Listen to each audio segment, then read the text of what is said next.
Are you saying LeBron is better than Michael Jordan? I would pick LeBron James. For a lifetime, Isiah Thomas has spearheaded a relentless crusade against the sacred gospel of Michael Jordan. He isn't just a LeBron fan, he's chanting from the rooftops that King James is the undisputed ruler of the hardwood. After years of calculated silence, it seems his airness has finally reached his breaking point with the constant chatter. Word is a rebuttal is coming, one powerful enough to set the entire GOAT conversation ablaze. The fuse was lit on January 8, 2026, during a high-stakes sit-down on FanDuel TV. What started as a nostalgic trip down memory lane quickly morphed into a fiery war of basketball philosophies. Isiah challenged the panel, asking why they bow to the past while living in the presence of greatness. Forgive my bluntness here, but the way you guys worship him is wild. By the end, Thomas had dropped a truth bomb that rattled the industry. This wasn't just some desperate plea for a viral moment. Thomas demanded to know why the world obsesses over a ghost when LeBron is smashing records daily. Then he dropped the hammer. Oh, so Michael is the untouchable gold standard? No one can ever eclipse the great MJ. Is that the rule? Yet look at the facts. You have LeBron James right here, literally rewriting every page of the history books with his own hands. You marvel at Steph or KD, yet when it's GOAT time, you default to the guy who sold you sneakers. That strike was intentional. He took a direct shot at the Nike throne, arguing that Mike's legacy is built on marketing, not just rings. To Isiah, the Jumpman logo and corporate machine have brainwashed our very definition of what makes a player great. Michelle Beadle fired back, reminding everyone that Jordan's magic is what made the world fall for the game. But Thomas didn't flinch. He stood his ground, fueled by a grudge that has simmered for decades. He recalled his nephew rocking a Bulls jersey once.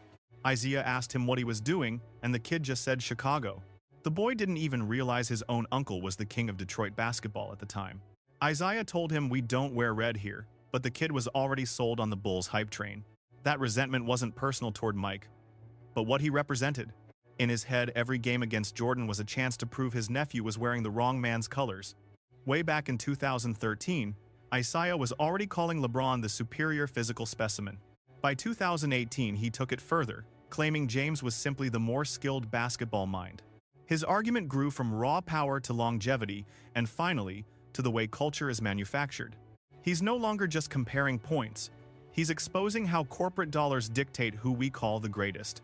It's deeper than sports. It's a history of personal scars. The feud between these two icons remains the most bitter and enduring blood feud in NBA history. This isn't just some talking head giving a random take. This is a warrior who traded blows with Jordan, witnessed his ascent, and watched the world bend to Mike's will. For Zeke, this isn't about jump shots. It's about who owns the narrative on national TV. You called me out and said you hated me in front of the whole world. If you didn't mean it, then say so on the big stage. Apologize and set the record straight about who really defines greatness. Now that Jordan is reportedly breaking his silence, the war over legacy and branding is reaching a boiling point. When a titan like Michael speaks, the earth shakes. You can bet on that. Whether it was Rodman or the transition we faced, the battle was always about more than the score. The wildest part is the time gap. These legends haven't shared a court since 1993. Yet 3 decades later, the venom is still fresh and the rivalry still burns. Things just got deeply personal again. The battle for the throne is far from over. This went way beyond some petty chatter that simply wouldn't fade away. It transformed into a historic clash for the ages, yet its roots weren't planted in postseason battles, dirty plays, or tabloid rumors. Their friction stretches back to 1985, hiding a shocking detail that remains a secret to most die-hard fans. Surprisingly, the initial spark between Isiah and Michael never actually ignited on a professional hardwood floor. You labeled me something terrible and broadcasted your hatred for the whole country to witness on live television. If those feelings were sincere, own them in front of the cameras, or offer a public apology right now. If you stand by those words, so be it. However, the real origin traces back to 1984 during the Olympic selection process. Back then, the United States still relied on collegiate athletes to carry the national flag into Olympic competition. To toughen them up, the program scheduled scrimmages against elite pro veterans clashes meant to put the kids in their place and assert dominance. On the surface, it seemed like a total mismatch, featuring an NBA roster composed of established household names. These superstars didn't just play together, they were a tight-knit circle off the court. As I previously noted, imagine being surrounded by absolute giants of the era, from Isiah and Larry to Magic and other battle-hardened pros. Everyone dismissed the students as green, but that 1984 amateur lineup was quietly brimming with icons in waiting. Standing with Michael were future greats like Mullen and Ewing, accompanied by a host of players destined for lengthy pro tenures. Despite the talent, virtually no one expected these kids to actually give the veterans a real fight. The crowd was thick, and while the details are blurry, I certainly wasn't the one retreating from the challenge. Our behavior was no different than that of the Boston or Los Angeles squads. We simply followed the league's standard. When those title rounds concluded, the tradition of post-game handshakes between teams simply wasn't a thing back then. Mind you, that is just my personal perspective on the matter. Perhaps I overlooked a detail, but the professionals were constantly swapping players in and out during those contests. Sure, the veterans were worn down from a grueling season, yet a clash between pros and amateurs had a predictable outcome, or so we thought. The moment the ball went airborne for the tip-off, the entire script was thrown out the window. Michael and the youngsters stunned the world by sweeping the pros 8-0. Meanwhile, Isiah remained the only one rivaling Magic's playmaking throne. During his active years, Michael firmly refuted claims that he had any hand in keeping Thomas off the roster. Feel free to pin it on me if it helps you sleep, but Isiah actually suited up for 3 games and posted a 13-point average. Michael put up 17, but the box score was irrelevant compared to the sheer electricity he brought to the court. He moved with such violent grace that even the most cynical veterans would stop in their tracks just to witness his athleticism. His speed was unmatched, his aggression was startling, and he played without a shred of intimidation. That amateur group eventually seized gold by obliterating their international competition by an average margin of 32 points. The foundation for one of the sport's most bitter feuds was set in stone well before the public realized a storm was brewing. With Michael topping the charts at 17 points per contest, the league had already been served its final warning. As soon as he stepped into the big leagues, the takeover began, punctuated by a 37-point masterclass in just his 3rd appearance. By Game 7, he was already locking horns with Isiah and the Detroit squad, the very franchise that would define both their careers. Michael's introduction to the Pistons was anything but a walk in the park. After being neutralized by early fouls and held scoreless through 2 quarters, he suddenly flipped a switch. He erupted for 25 points after halftime, almost snatching victory away. Detroit survived, but the threat he posed was undeniable. It was clear this wasn't some wide-eyed newcomer just happy to be on the roster. Isiah held his ground with 35 points and 10 assists, proving the throne wasn't vacant yet as he claimed that January 1985 win. However, their subsequent encounter sowed the seeds of a much darker, deeply personal animosity. The 1985 midseason classic was less a celebration and more a declaration of war, making the NBA feel far too small for both egos. While their East Coast skirmishes grew more violent, Michael became obsessed with a single troubling realization. He felt Isiah had purposely slighted him, pinpointing that specific All-Star weekend as the moment the bridge burned. He was certain Thomas was orchestrating a freeze-out, withholding the ball and convincing other veterans to treat him like an outcast. In Michael's eyes, this wasn't accidental, it was a calculated insult delivered on the world's biggest stage. But what we see often masks the truth. The data actually paints a far more nuanced picture. Across 22 minutes, Jordan fired off 9 attempts, hardly an anomaly, while Adrian Dantley, then the scoring king, managed just 6. Both Kareem Abdul-Jabbar and Bernard King matched that pace, launching 10 shots apiece within similar windows of play. The stat sheet offered 0 smoking guns for a conspiracy, yet Jordan remained convinced that the friction didn't ignite on the hardwood. He traces the spark back to a cramped elevator ride during the All-Star festivities. Jordan recounted entering that lift with Thomas before a league gathering, feeling those familiar rookie jitters, unsure how to approach the game's royalty. Opting for basic courtesy, he offered a brief greeting before being met with a heavy, uncomfortable hush. He was terrified of coming off as conceited or saying the wrong thing prior to such a high-stakes meeting. Yet, even the most fleeting silences possess the power to leave a permanent scar. Great feuds often sprout from these tiny, bizarre moments. Though he spoke little, whispers of the fallout reached his ears soon after. Word was that Isiah Thomas saw a cocky kid who thought he was too good for his peers, interpreting silence as a snub, while Jordan maintained it was merely a social blunder. A contrasting narrative brewed on the other side. According to those in Thomas's inner circle, Jordan strolled into those workouts decked out in Nike apparel, a move that flew in the face of the era's professional etiquette. Through the eyes of Thomas, this wasn't just raw talent. It felt like a calculated marketing play, as if this newcomer were prioritizing his personal brand over the sport's history.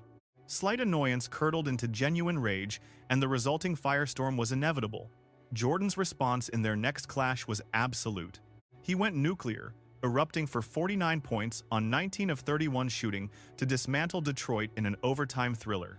Openly branding it a vendetta-driven performance, he watched as the press feasted on every detail. The news cycle exploded with tales of Jordan's cold-blooded retaliation.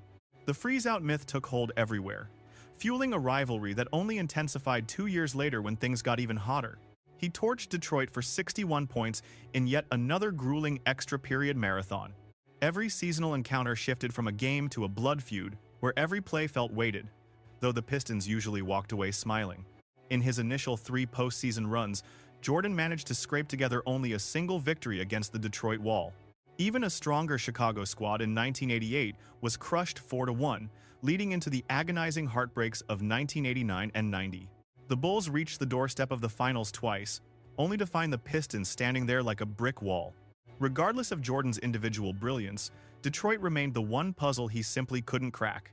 Those consistent heartbreaks transformed simple annoyance into a dark obsession that transcended mere misunderstandings. The stakes shifted to total domination and raw respect as the battle turned violent. Detroit stopped defending him and started hunting him. They unleashed the brutal Jordan rules, a defensive nightmare fueled by punishing contact, flagrant fouls, and psychological warfare. The objective was brutal: punish every drive, drain his stamina, and break his mental resolve at every turn. For a while, that iron-fisted approach actually kept him at bay. Publicly, Thomas showered him with praise, calling him the world's finest, while privately orchestrating a physical beatdown on the court. By 1991, the tide finally turned. Detroit was showing the scars of 3 straight finals runs. Contrastingly, the Bulls were a freight train, with Jordan, Pippen, and Grant hitting their stride as a lethal, synchronized unit. When these titans clashed again in the Eastern Conference Finals, the outcome caught the basketball world completely off guard. Chicago bullied the champions, taking a 3-0 lead before Jordan fired one last verbal shot before Game 4. He dismissed the Pistons as fraudulent kings, claiming their bad boy antics were a cancer to the game. Thomas fired back, insisting history would recognize them as all-time greats despite the lack of current respect. He called for more dignity from the young star, but Detroit's wounded pride couldn't stop the inevitable. The Bulls were simply an unstoppable force this time, sealing a clean sweep.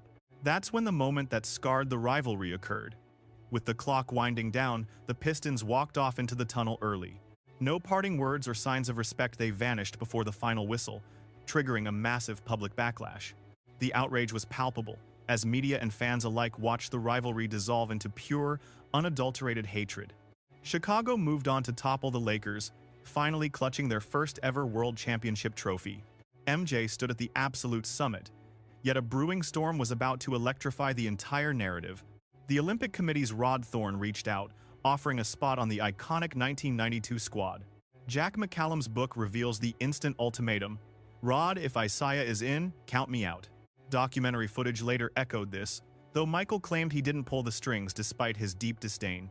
Nevertheless, the sequence of events painted a highly suspicious picture.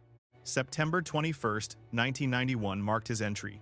Just before the lineup, Barkley, Ewing, and Magic went public.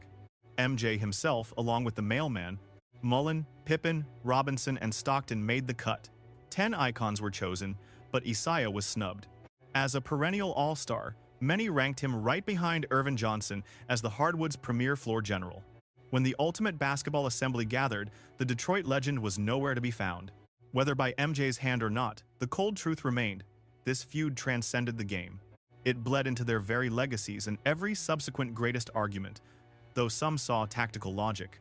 By the early 90s, while still elite, the Pistons' leader wasn't the force he once was. Magic still ruled the court, while Stockton was busy rewriting the record books for assists. This exclusion scarred Isiah's career path, yet he maintained a dignified silence in the spotlight.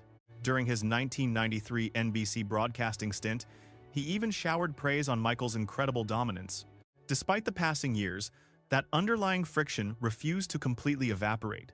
Retirement in 1994 didn't settle the score after 65 head-to-head battles. Interestingly, Isiah led the series 36-29, including a 12-10 postseason edge. The fire died down for a stretch, only sparking occasionally as the decades rolled by. In 2004, MJ confessed to genuine animosity, which teammate Brad Sellers attributed to a power struggle. Thomas reigned as the king of Chicago until Michael arrived and stole the city's heart. John Sally later backed this, noting that the changing of the guard left a permanent sting. Small cracks reappeared in 2009, but The Last Dance premiere caused a total explosion. Michael rehashed the Pistons' infamous early exit, labeling it a blatant act of disrespect. While Pippen and Grant questioned that view, the weight of the words crushed Isiah most. Thomas knew things were icy, but the sheer depth of Jordan's resentment caught him off guard. Post-documentary, he hit the media circuit demanding an apology while shifting his basketball stance. He pivoted from calling Jordan the king, instead crowning LeBron James as the ultimate legend. During the 75th anniversary gala, he even dropped MJ to fourth among his toughest opponents. The chasm between these two icons has only widened since then. While Isiah mended fences with Magic, the bridge to Michael remains burnt and broken. MJ is famous for his grudges, having frozen out Pippen and Barkley for over 10 years.